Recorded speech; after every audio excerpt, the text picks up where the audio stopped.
तथापि मैं तुम्हारा काम तो करूँगा, क्योंकि वेद दूसरे के उपकार को परम धर्म कहते हैं। जो दूसरों के हित के लिए अपना शरीर त्याग देता है, संत सदा उसकी बढ़ाई करते हैं।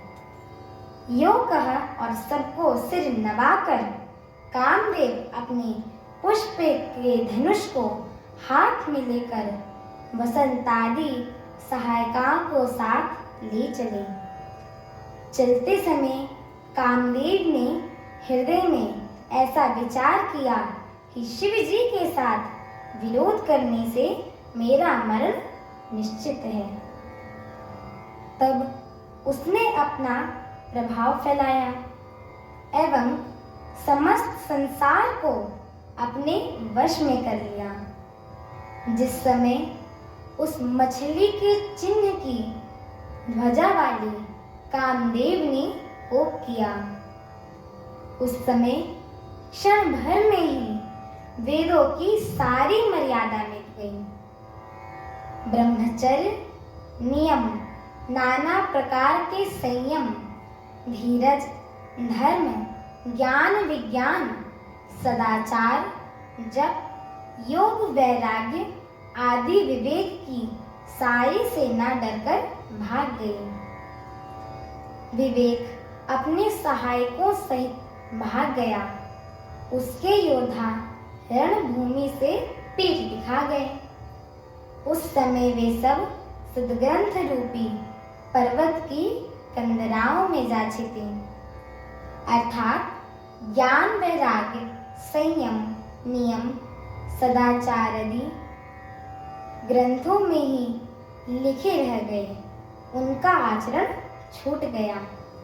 सारे जगत में खलबली मच गई और सब कहने लगे, हे विधाता, अब क्या होने वाला है?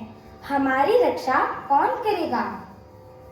ऐसे दो सिर वाला कौन है जिसके लिए रति के पति कामदेव ने कोप करके हाथ में धनुष बाण उठाया है? जगत में स्त्री पुरुष संज्ञा वाले जितने चर अचर प्राणी थे, वे सब अपनी अपनी मर्यादा छोड़कर काम के वश हो गए। सबके हृदय में काम की इच्छा हो गई। लताओं को देखकर वृक्ष की डालियां झुकने लगी। नदियां उमड़ उमड़ कर समुद्र की ओर दौड़ी और ताल तलैया भी आपस में संगम करने लगे, मिलने जुलने लगे। जब जड़, वृक्ष, नदी आदि की दशा कही गई, तब चेतन जीवों की करनी कौन कह सकता है? आकाश, जल और पृथ्वी पर विचरने वाले सारे पशु पक्षी अपने संयोग का समय मिलाकर काम के वश हो गए। सब लोग कामंद होकर व्याकुल हो गए। चकवा चकवी रात दिन नहीं देखते हैं। देव, दैत्य, मनुष्य, किन्नर, सर्प, प्रेत, पिशाच, भूत एवं बैताल, ये तो सदा ही काम के गुलाम हैं। यह समझकर मैंने इनकी दशा का वर्णन नहीं किया। सिद्ध विरत महामुनि एवं महान योगी भी काम के वश होकर योग रहित या स्त्री के विरह हो गए। जब योगीश्वर और तपस्वी भी काम के वश हो गए, तब पामर मनुष्यों की कौन कहे? जो समस्त चराचर जगत को ब्रह्ममय देखते हैं, वे अब उसे स्त्रीमय देखने लगे। स्त्रियां सारे संसार को पुरुषमय देखने लगी और पुरुष उसे स्त्रीमय देखने लगे। 2 घड़ी तक सारे ब्रह्मांड के अंदर कामदेव का रचा हुआ यह कौतुक यानी तमाशा रहा। किसी ने भी हृदय में धैर्य नहीं धारण किया। कामदेव ने सबके मन हर लिए। श्री रघुनाथ जी ने जिनकी रक्षा की, केवल वे ही उस समय बचे रहे। 2 घड़ी तक ऐसा तमाशा हुआ जब तक कामदेव शिव जी के पास पहुंच गया। शिव जी को देखकर कामदेव डर गया। तब संसार फिर जैसा का तैसा स्थिर हो गया। तुरंत ही सब जीव वैसे ही सुखी हो गए जैसे मतवाले लोग मद उतर जाने पर सुखी होते हैं।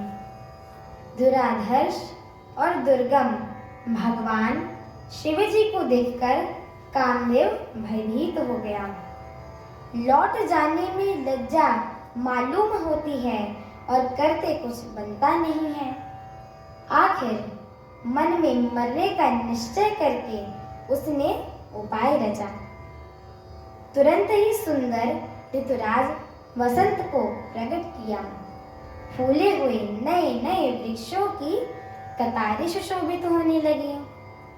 वन उपवन, बावली, तालाब और सब दिशाओं के विभाग परम सुंदर हो गए। जहां तहां मानो प्रेम उमड़ रहा है, जिसे देखकर मरे मनों में भी कामदेव जाग उठा।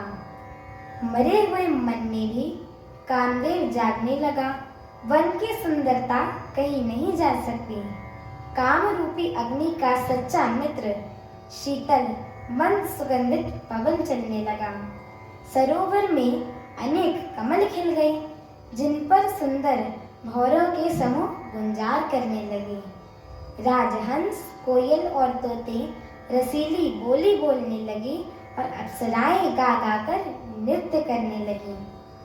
कामदेव अपनी सेना समेत करोड़ों प्रकार से सब कलाएं उपाय करके हार गया, पर शिवजी की अचल समाधि न डिगी। तब कामदेव क्रोधित हो उठा। मेरी आगे की कथा सुनने के लिए मेरे चैनल को लाइक, शेयर, सब्सक्राइब एवं कमेंट अवश्य करें। बोलिए सियावर रामचंद्र की जय हो। पवन सुत हनुमान की जय हो। जय श्री राम। जय श्री